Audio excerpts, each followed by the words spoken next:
It is finally teardown day, guys. We are finally getting to the point to remove this engine, remove the front suspension, and get it ready to build and install all our new parts.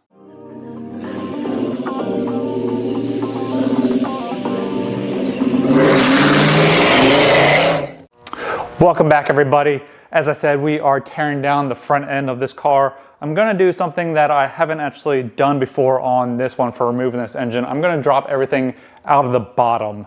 I think it will make it a little bit easier where I don't have to remove the hood as I have done in the past to remove it out of the top. And since I am gonna be removing all the front suspension and K-member, I think it's just gonna be easier to drop it out of the bottom, which would be a lot easier if I actually had a lift.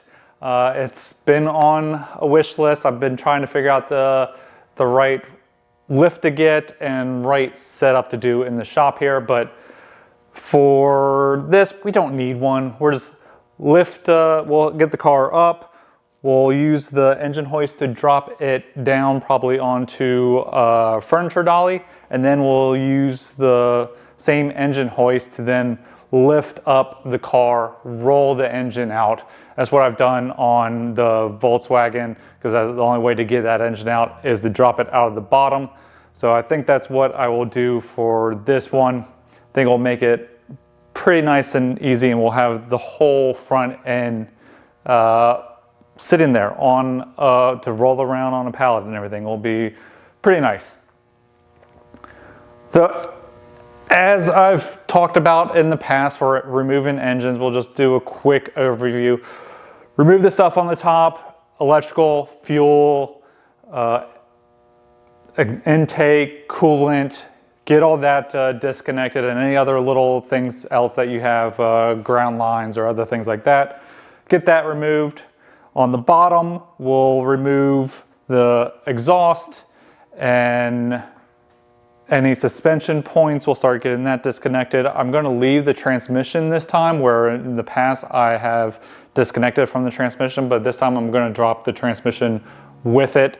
So remove anything that is holding the transmission up, pull out the drive shaft, which I think I'll be able to just kind of pull it back a little bit, or maybe when we pull it out, we'll be able to slide it out as we go.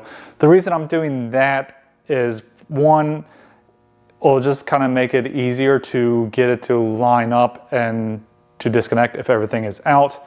Additionally, there is a place where the drive shaft has been hitting that I want to clean up. So the park brake cables where they come out are hitting the drive shaft because it's kind of running the car so low. I've actually had to raise the car up to where it wasn't hitting those, where the drive shaft wasn't rubbing, but I want to get that fixed so we can try to get our suspension all lower and hopefully get the geometry correct, so when we have it running that low that everything is working as it should. But yeah, I want to get that fixed before we put any more wear marks into our aluminum drive shaft. Other than that, it should be pretty simple to just drop this out of the bottom. Suspension on the top needs to come off. We'll get the brake calipers off and hang them up. If we don't need to break any brake lines, that will be ideal, but we'll get the calipers kind of hung up in the fender area, I think. If not, we can pull those out and redo brake bleeding later on. All right, enough of that talking. Let's get to work.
we did it.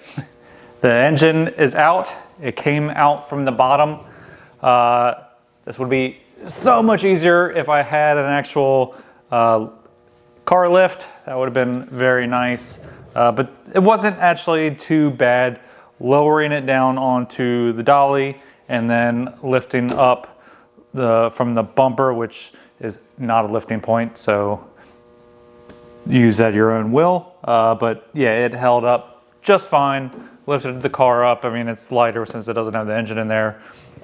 But that went pretty smoothly, I think. And now we can start figuring out the suspension stuff in the next coming videos. But I do have one thing.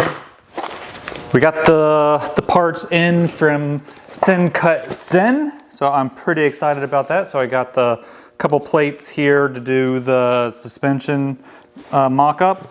So I only did a couple plates to do one side at the moment, so I can try to figure out to make sure that my plan, my design will work before I spent all the money to do both sides. But I have all the drawings, and it shouldn't take very long to get them to get other ones cut up to get that all done to do the other side. If this works, if not, then I can redesign and go from there, or modify these ones and then figure out the design and get all new ones cut. But pretty excited for that. And first time ordering from SN95, so really, it looks really nice. I haven't opened it up yet, obviously. I just got them in, and it came with a little pack of Sour Patch Kids, which I love Sour Patch Kids, so that's really cool for a company to send out just a little trinket in there with it. You know, kind of shows that they care. You know, they just throw a little bit of extra stuff in there that you don't know about or ask for, and it just kind of brightens your day when you open up the package and see, you know, a sticker in there, a letter, or some candy. And that's the kind of stuff that just shows that the company cares, that maybe, you know, it's a kind of a small business, but they care about their customer. So really cool. But that is it for this video. Thank you guys for watching. So coming up, we will start mocking up the suspension on the car and trying to get it figured out. And as we saw in the last one, the engine that's going in is practically done, but we got a few updates for like the ignition system that I'm going to be doing on that car, and still trying to figure out valve covers for that engine. But thank you guys for watching, and we'll see you in the next video. Later.